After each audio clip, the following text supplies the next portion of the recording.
Selamat pagi bagi kita semua. Pagi. Shalom bagi kita Shalom. semua, ya. Walaupun mungkin banyak yang tidak bisa hadir pada kesempatan pagi ini, tetapi biar kita tetap penuh dengan semangat, ya, untuk memuji Tuhan, juga mendengarkan firman Tuhan. Berbahagialah orang-orang yang bukan hanya mendengar dan mendengar firman Tuhan, tetapi juga melakukan di dalam kehidupannya. Mari kita berdoa, mohon pimpinan Tuhan. Bapak, terima kasih untuk pagi ini. Tuhan sudah mengumpulkan kami bersama-sama. Tuhan memberikan kami kesehatan. Tuhan memberikan segala berkat-berkat yang baik, sehingga kami boleh datang ke hadapan-Mu bersama dengan saudara-saudara seiman kami pada pagi ini. Kami rindu Tuhan dalam persekutuan kami yang kecil ini. Kami diberi kehangatan oleh Roh Kudus, diberi kekuatan untuk boleh mendengar firman-Mu, sehingga kami bukan hanya menjadi pendengar firman, kami juga menjadi pelaku-pelaku firman. Karena itu kami memohonkan pertolongan daripada Roh Kudus Tuhan, agar kami sungguh-sungguh boleh menghayati kebenaran firman-Mu, meresapi dan menghidupinya di dalam kehidupan kami. Berkati kami semua, Tuhan. Tuhan berbicara kepada kami, karena kami sudah siap untuk mendengar. Dalam Yesus Kristus kami berdoa dan berserah. Amin. Ya. Rekan-rekan sekalian, kita sudah membaca satu bagian firman Tuhan yang kelanjutan daripada perumpamaan, ya. Jadi kalau kita melihat perumpamaan ini, ya, sebenarnya ada rangkaian yang saya sebut sebagai 3 perumpamaan tentang kasih karunia, yaitu apa? Domba yang hilang, ya, kemarin sudah disampaikan oleh Pak Pendeta Ali. Kemudian juga dirham yang hilang, dan hari ini kita berbicara satu kisah atau perumpamaan mengenai anak yang hilang. Kalau kita kembali flashback mengenai perumpamaan yang saya sebut dengan perumpamaan kasih karunia ini, kita tahu itu adalah Yesus menjawab pertanyaan dan sungut-sungut orang Farisi dan ahli Taurat. Mengapa Yesus mau menerima pemungut cukai dan orang-orang berdosa, bahkan makan duduk semeja dengan mereka? Nah, ini sesuatu yang menjadi pertanyaan. Kenapa? Karena jarang sekali, ya, pemuka agama itu mau duduk sama orang berdosa. Tetapi itulah yang dilakukan oleh Tuhan kita Yesus Kristus. Jadi ini sebenarnya adalah satu jawaban Yesus terhadap satu keagamaan yang saya sebut, ya, ini agak istilah agak legalistik agamawi, yaitu satu sikap agama yang hanya sekedar mengikuti ritual dan mengikuti aturan-aturan. Jadi agama itu di dalam Yahudisme atau legalisme orang Farisi itu hanya aturan. Kalau tidak salah itu 632 aturan. Ini yang boleh, ini yang tidak boleh, dia boleh, tidak boleh. Sampai 600 diatur. Ya, sampai diatur kalau hari Sabat nggak boleh nyalakan api. Kalau nyalakan api itu sudah dianggap bekerja, nggak boleh bekerja sama sekali. Kalau ada lembu kita yang jatuh ke lubang, nggak boleh ditolong karena itu dianggap bekerja. Nah, jadi ini satu pendekatan yang disebut dengan legalistik. Jadi agama itu menjadi satu aturan yang bahkan menjadi faktor yang memisahkan. Itu kami orang yang suci, itu orang yang tidak kudus. Jadi itu agama menjadi faktor pemisah, bukan faktor yang merangkul. Bersifat legalistik, bukan mengedepankan kasih, ya, dan menjadi hakim, penghakim, menghakimi orang, bukan seperti Bapa yang selalu rindu anak-anaknya untuk boleh berkumpul atau dirangkul kembali oleh kasih karunia. Nah, karena itu saya mengajak kita melihat yang pertama. Jadi di dalam perumpamaan yang kita baca ini sebenarnya ada berapa orang di sini yang muncul, ya. Sepertinya ada 3 orang, ya, yaitu ada anak yang ini yang kita bahas, anak yang hilang, anak bungsu ini, ya. Kemudian anak sulung, kemudian satu lagi adalah bapak. Tapi saya coba membagi anak yang bungsu ini itu di dalam 2 kategori. Pertama adalah anak bungsu yang hilang, ya, anak bungsu yang pergi, yang hilang. Ini kategori pertama, ya. Jadi dia kategori ini dia adalah orang yang saya kategorikan orang yang hilang dalam dosa, ya. Yaitu apa? Dia bapaknya belum mati, dia sudah minta bagi-bagi warisan. Yaitu kalau kita orang tua gimana, ya? Anak kita itu minta warisan sebelum kita mati, bagikan, dia ngotot maksa, ya. Jadi dia seperti sangat-sangat tidak menghormati orang tuanya, bapaknya yang sebenarnya sangat-sangat mengasihi dia. Jadi bapaknya ini sebenarnya bukan bapak yang jolim, bapak yang tidak baik, tapi bapak yang sangat baik. Tapi diperlakukan oleh anak bungsu yang hilang ini, ya, dia tidak menghormati. Juga dia hanya mengejar harta, bagikan, kemudian bukan bagi, dia pergi, kemudian hidupnya dihabiskan untuk berpoya-poya memuaskan hawa nafsunya, ya. Bahkan kalau kita mengikuti ceritanya ini, ya, uang seberapapun banyak kalau dipoya-poyakan habis nggak? Habis ya. Ya, kalau kita nggak percaya, coba kita nggak hitung uang kita, ya, makan terus atau habis, wah nggak cukup uang gaji 1 bulan, utang lagi sama atau madam, ya, madam utang. Rupanya apa? Wah, nampak yang bagus, semua mau dibeli, ya, ikut. Jadi ini kehidupan yang mau menghabiskan hidup ini hanya hawa nafsu. Akhirnya yang terjadi dikatakan dia mengalami hidup yang bahkan lebih rendah daripada hewan atau binatang. Ya, dia mau bekerja dia apa? Jaga babi. Bayangkan, waduh, pernah nggak jaga babi? Saya nggak pernah sih, ya. Tapi mungkin kita yang dari kampung mungkin pernah, ya, orang kita Batak atau orang Manado, orang NTT, saya kurang tahu. Tapi ya di kampung juga ada. Kalau Kristen, kampung yang Kristen banyak juga yang pelihara babi. Tapi dia bukan pemilik babi, dia mau bekerja untuk menjaga babi. Bahkan dikatakan saking laparnya dia mau makan makanan babi itu. Kita nggak mau kan? Nggak mau tentu. Tetapi dia mau makan pun nggak dapat. Jadi boleh katakan hidupnya bahkan lebih rendah daripada hewan atau binatang. Ya, kalau saya coba komparasi atau bandingkan, misalnya hewan itu tidak tamak, ya. Babi ini cukup, ya, kalau makan dia cukup, makanya dia gemuk. Babi itu jarang sekali kurus, ya. Kalau babi yang kurus itu nggak laku, ya. Berarti itu sakit dia, ya. Ya, jadi selalu cukup, ya, babi itu makan kuat sekali, ya. Kalau saya sering jalan ke hutan, jumpa babi hutan bawa anaknya, dia korek-korek semua itu, ya. Jadi biasanya gemuk-gemuk, ya. Jadi hewan itu juga tidak tamak. Hewan, ya, makan gitu, ya. Udah kenyang ya berhenti gitu. Kalau manusia itu nggak habis ketamakannya. Hewan tidak pernah merusak alam, yaitu ada recycle, ada namanya ekosistem, ya, yang berulang-ulang. Hewan makan untuk bisa hidup, ya. Tapi manusia seringkali makan menjadi serigala bagi sesamanya, bukan makan untuk hidup saja, tapi untuk memuaskan hawa nafsu. Inilah anak yang hilang, anak bungsu yang hilang. Ini kategori pertama di dalam perumpamaan ini, yaitu lebih rendah. Orang yang hidup dalam dosa itu lebih rendah daripada hewan, ya. Oke, yang kedua anak bungsu. Tapi puji Tuhan, anak bungsu yang satu ini juga ada anak bungsu yang kembali. Tadi ada anak bungsu yang hilang. Ya, ini kategori kedua yang saya sebut orang berdosa yang bertobat. Atau bertobat itu apa artinya? Kembali, ya, bertobat kembali. Kemudian dikatakan ia menyadari keadaannya. Wah, betapa sebenarnya aku ini sangat-sangat mengenaskan hidupku. Dulu di rumah bapakku, ya, makanan itu berlimpah, ya.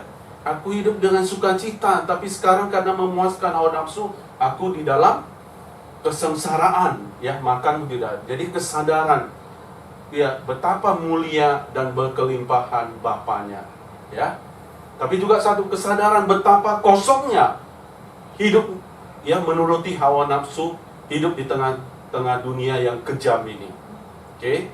Jadi ini kesadaran ini sangat penting. Jadi pertobatan itu sebenarnya bukannya kata-kata, tapi satu kesadaran, menyadari betapa besar kemuliaan Tuhan, tapi juga menyadari betapa kosongnya dan kejamnya dunia ini dan kehidupan kita.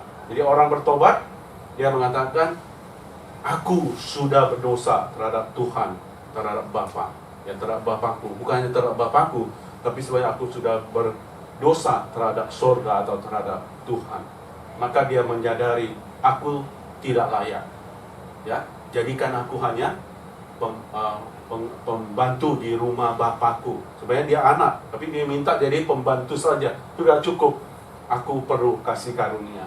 Inilah kalau kita melihat, ya, anak bungsu yang bertobat ini sebenarnya ini. Jadi sebenarnya perumpamaan ini sebenarnya kurang tepat menurut saya, karena akhirnya itu anak yang bungsu itu bukan hilang, anak yang kembali. Sebenarnya kalau lebih tepat kan perumpamaan anak yang kembali, ya, bukan anak yang hilang, ya.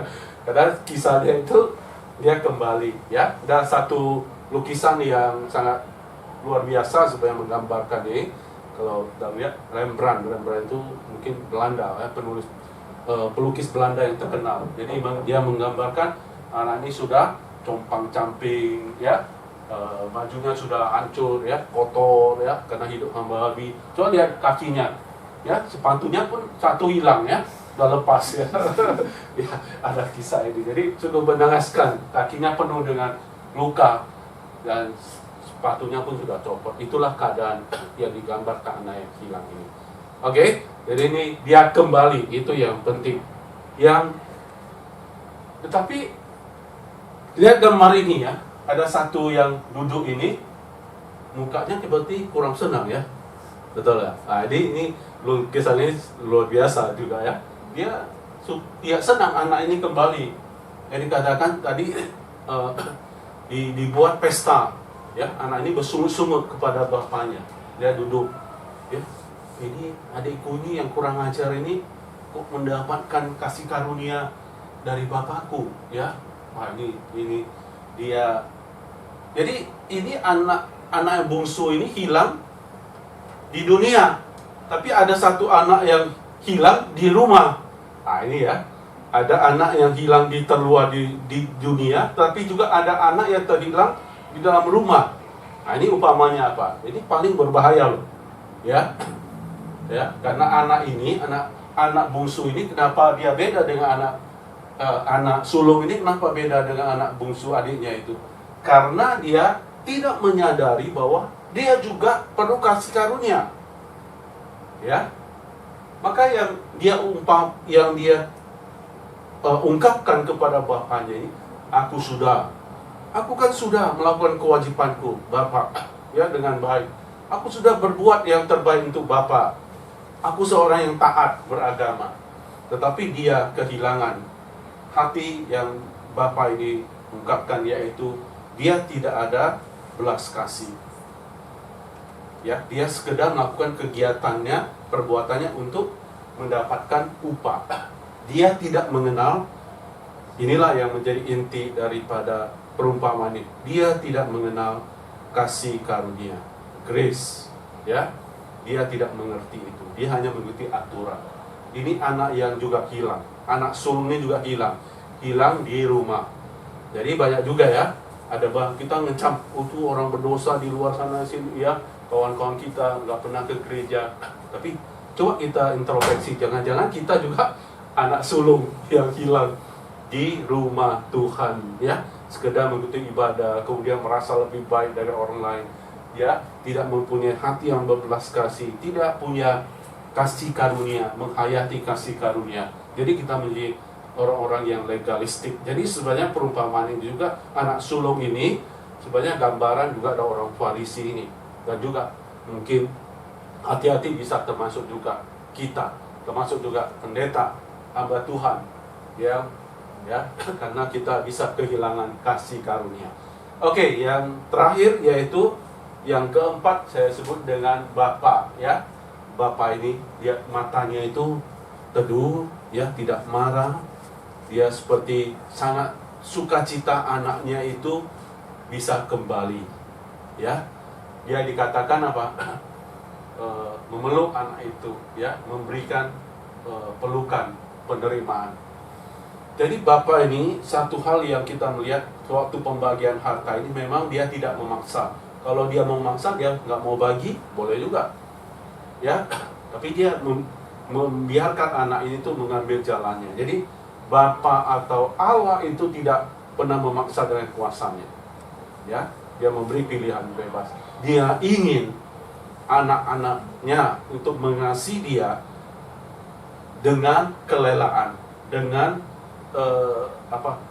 bukan dengan paksaan, tetapi dengan sukacita, ya. Jadi Tuhan tidak pernah memaksa kita loh untuk mengasihi dia. Dia ingin kita datang kepada dia dengan hati yang penuh sukacita, ya. Tapi Allah juga adalah Allah yang dikatakan berinisiatif memberikan pengampunan dan kasih karunia. Waktu anak itu balik, dia katakan Bapak itu melihat dari jauh, kemudian Bapak itu bukan menunggu marah, ya. Mampus kau kan, udah rasain kau kan, udah pergi keluar, ya, senang-senang sekarang balik, ya. Enggak, dia katakan berlari menyambut anak itu, anaknya yang bungsu itu. Dia berinisiatif, mengambil langkah, ya, memberikan pengampunan, merangkul dengan kasih karunia, menghampiri kita. Itu juga gambaran daripada Kristus Tuhan kita.